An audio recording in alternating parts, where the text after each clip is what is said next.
नमो बुद्धाय। रक्षा कवच भाग 2।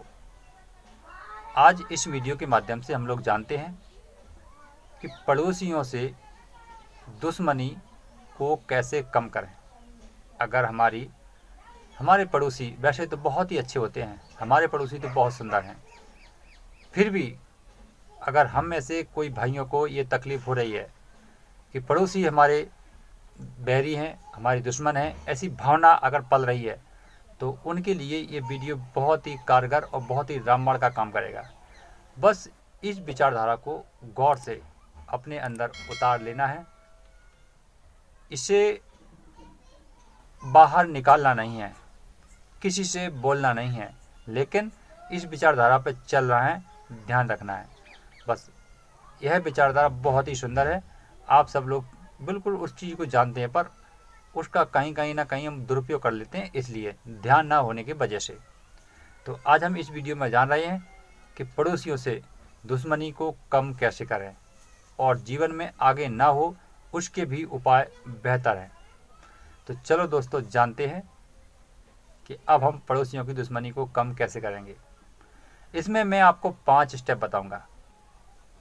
उन 5 बातों को हमें अपने मनन क्रिया में लाना है, वाक्य क्रिया में नहीं लाना है। मनन क्रिया मतलब अंदर याद रखना है, मन में याद रखना है, पर मुंह से नहीं बोलना है। ये वाक्य क्रिया हो जाती है मुंह से बोलना, तो मुंह से नहीं बोलना है, पर मनन क्रिया में उसे लागू कर देना है। सबसे पहली एक सुंदर बोली। यदि हम अपने पड़ोसी से सुंदर बोली बोलते हैं, भावपूर्वक उसे सम्मान देते हैं, तो हमारा पड़ोसी कभी हमारा दुश्मन नहीं बनेगा। अगर होगा भी तो वो अपनी बैरता को छोड़कर हमसे प्रेम करने की भावना जगा लेगा। तो सबसे पहले है नंबर 1 सुंदर बोली। अब है नंबर 2 अच्छा व्यवहार। अब कभी भी ऐसा मौका मिल जाता है, कोई शादी या फंक्शन में, कोई ऐसी जगह है कि अपरस न चाहकर कि हम दोनों लोग इकट्ठे हो जाते हैं। अगर ऐसा मौका मिलता है तो उस पड़ोसी के साथ जिसके प्रति हमें लगता है कि ये मेरे दुश्मन है, उसके साथ अच्छा व्यवहार करो, विनम्रता पूर्वक व्यवहार करो। वो अपने साथ करे या ना करे उससे कोई ताल्लुक नहीं रखना है, पर हमें अच्छा व्यवहार करना है, जितना हो सके उतना। ये नहीं जानबूझकर, पर जितना हो सके उतना अच्छा व्यवहार करना है। ये दूसरा उपाय है पड़ोसी से दुश्मनी कम करने का। तीसरा है कि उसके साथ कभी भी निर्भय होकर या बार बार बैठना नहीं है, उसके साथ ज़्यादा समय वार्तालाप नहीं करना है, उसके साथ ज़्यादा उठन बैठन नहीं करना है। अगर ऐसा करेंगे तो वो व्यक्ति अपनी सारी बातें समझकर और हो सकता है कि अपना दुरुपयोग कर सकता है। इसलिए कहते नहीं है कि दूर दूर की राम राम। अगर वो व्यक्ति राम राम करता है तो प्रेम पूर्वक उसको भी जवाब राम राम में देना है। अगर वो नहीं करता है तो उससे दुश्मनी का प्रभाव बड़ी नज़र से हमें देखना भी नहीं है। हमारा जो उठना बैठना है वो कम होना चाहिए, बिल्कुल ना की स्थिति में। तो इससे हमारी जो अपनी जो बातें होती हैं मन की, वो वहाँ तक कम पहुँचती हैं। तो वहाँ तक जब पहुँचेंगे नहीं तो तब तक उसका मन हमारे प्रति दुर्व्यवहार का विचार पैदा नहीं करेगा। तो तीसरी इस बात का ध्यान रखना है। चौथी बात आती है अपने पड़ोसी की दुश्मनी कभी मत करो। अब दोस्तों, चौथी बात आती है कि अपने पड़ोसी की किसी से भी भूल कर भी उसकी बुराई मत करो। अगर हम अपने पड़ोसी की बुराई करते हैं कि वो ऐसा है, उसने मेरे साथ ऐसा कर दिया, तो ये जो बुराई है उस तक पहुंचती है, तब उसको अपने से ज़्यादा गुस्सा आता है। जितना अपना क्रोध है उससे डबल क्रोध उसके पास पहुंच जाता है। इसलिए कभी भी भूलकर हमें अपने पड़ोसी की बुराई बिल्कुल नहीं करना है। अगर पड़ोसी हमारी बुराई करता है तो हमें उसका कोई मतलब नहीं रखना है। करता है वो उसका काम है, मेरा काम उससे प्रेम करना है, उसके साथ अच्छा व्यवहार करना है, उसके साथ वातावरण अच्छा रखना है, ये हमारा काम है। पर हमें जानबूझकर अपने पड़ोसी की बुराई नहीं करना है। जितना हो सके उतना अपने मन पर काबू रखें और अपने पड़ोसी की बुराई मत करें। तो ये जो पॉइंट है बहुत ही कारगर है। अगर इन बात का हम अपने मन में ध्यान रखते हैं तो निश्चित ही हमारे पड़ोसी से दुश्मनी होगी भी, वो दुश्मनी का प्रभाव खत्म हो जाएगा और जीवन में कभी दुश्मनी नहीं होगी। अब आती है पांचवी बात। तो जो पांचवी बात है वो है कि हमें अपने पड़ोसी से कोई आशा नहीं रखना चाहिए। आशा का मतलब हम सोचते हैं कि चलो हमारे पास नहीं है तो ये तो हमारे पड़ोसी पास मिल जाएगी। तो ये जो भूल है आशा रखना, इससे कभी कभी हमारा बर्ताव बदल जाता है। हमने उसको एक बार चीज़ दे दी और मैंने आशा लगा ली कि वो हमें पड़ोसी जब मैंने दी है तो वो भी मुझे देगा। तो विचार करिए, हो सकता है कि जब आपको जिस चीज़ की ज़रूरत है उस समय उस व्यक्ति के पास नहीं है तो वो व्यक्ति नहीं दे पाएगा, और आपकी जब आशा निराशा में बदलेगी तो आपके अंदर क्रोध जागृत होगा। जब क्रोध जागृत होगा तो आपसे भी दुश्मनी का प्रभाव बढ़ जाएगा।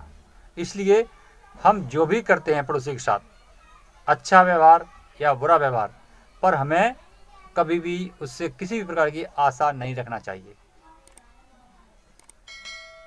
ऐसी आशा रखने से हम खुदगर्ज और स्वार्थी बनते हैं। इसलिए यहाँ पर ये खुदगर्ज होना, स्वार्थी होना, लोभी होना, लालची होना, मोहग्रस्त होना, ये सब हमारे अंदर क्रोध जगाने के जरिए हैं।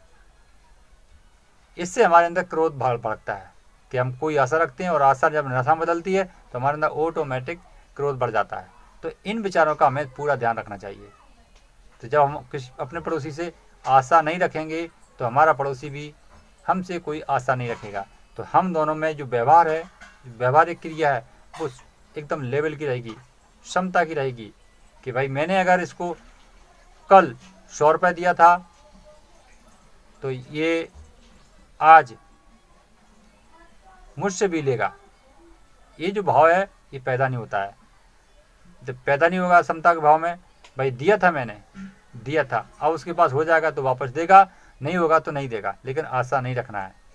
उसी हिसाब से व्यवहार करना है। ज़रूरत आने पर कोई व्यक्तिगत व्यवहार में जो आता है, जहाँ प्रेम है वहाँ आप इन शब्दों का यूज कर सकते हैं। भरोसा है, जिस पर हम पूरा भरोसा रखते हैं वहाँ कर सकते हैं, पर जहाँ हमें शक रहता है, जहाँ हमें भ्रम रहता है, वहाँ नहीं कर सकते हैं। तो वहाँ हमें क्षमता का व्यवहार रखना पड़ता है। क्यों? हम उसके मुँह पर बोल भी नहीं सकते हैं कि तुम खराब आदमी हो, और हम कोई वो चीज़ व्यक्ति मांग रहा है तो हम उसको ना भी नहीं बोल सकते हैं। तो समता का व्यवहार, अच्छा व्यवहार रखना है। अगर हम इन बातों का ध्यान रखते हैं तो हमारा पड़ोसी कभी दुश्मन नहीं होगा और हम अपने पड़ोसी से छुटकारा पाएंगे आसानी से।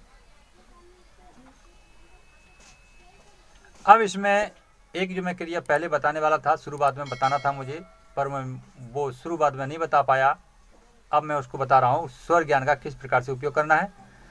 कि सबसे पहले जब हम सोते हैं, सो करके सुबह में जागते हैं, जब जागते हैं तो उस समय हमें ध्यान रखना है कि हमारा दायां सुर यानी सूर स्वर चल रहा है या बायां सुर चंद्र स्वर चल रहा है।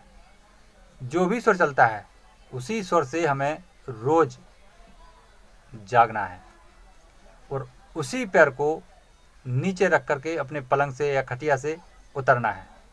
ऐसा बर्ताव रख करके हमको अपना जीवन की शुरुआत करनी है हर रोज़ सुबह। और जब भी आप पड़ोसी से बात करने की इच्छुक हैं, पड़ोसी से आप बात करने की इच्छुक हैं और करना चाहते हैं, तो फिर क्या करेंगे कि आपका जो भी स्वर चलता है, अगर आप पुरुष हैं और पुरुष से बात करना चाहते हैं तो आप सुर स्वर में प्रयास करें। जब आपका सुर स्वर चले तभी अपने पड़ोसी से बात करने का प्रयास करें, सुलह करने का प्रयास करें, कोई भ्रम है तो। अगर महिला हैं और आप महिला से बात करना चाहते हैं तो आप चंद्र स्वर में बात करने का प्रयास करें। अगर आप पुरुष हैं और महिला से बात करना चाहते हैं तो आप चंद्र स्वर में महिला से बात करने का प्रयास करें। और अगर आप स्त्री हैं और पुरुष से बात करना चाहते हैं तो आप चंद्र स्वर में पुरुष से बात करने का प्रयास करें।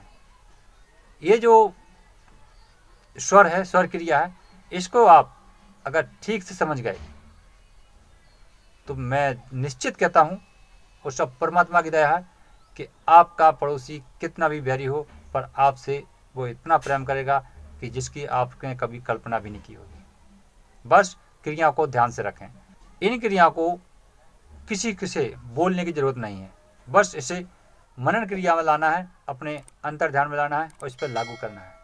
तो दोस्तों, ये थी पड़ोसियों से दुश्मनी कम करने की एक क्रिया, उपाय। ये वीडियो को आप अधिक लोगों तक शेयर करके हमारी मदद करें और हम आपको आने वाले समय में और भी ऐसे अच्छे वीडियो लाने का प्रयास करेंगे। नमो बुद्धाय।